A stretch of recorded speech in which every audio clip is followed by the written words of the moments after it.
Ini pada saat ini SD 62 Banda Aceh akan pergi untuk menyambut Adipura ke-10 di Simpang Lumbata. Ini persiapannya.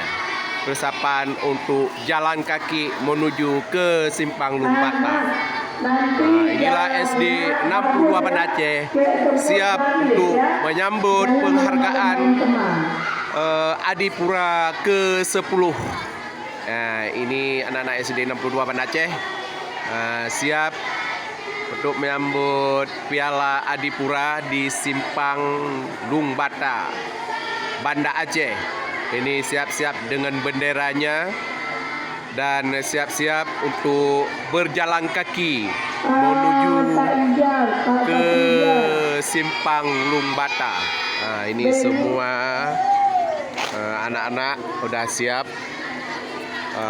untuk berjalan kaki untuk menyambut Adipura dengan semangat.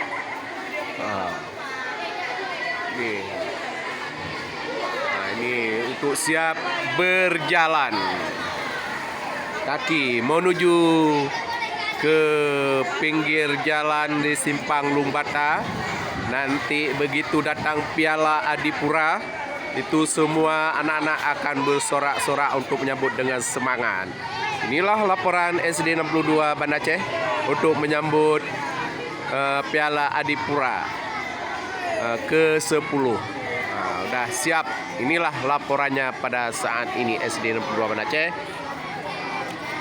Oke, di pagi hari ini acara kegiatan untuk menyambut Piala Adipura Banda Aceh yang ke-10.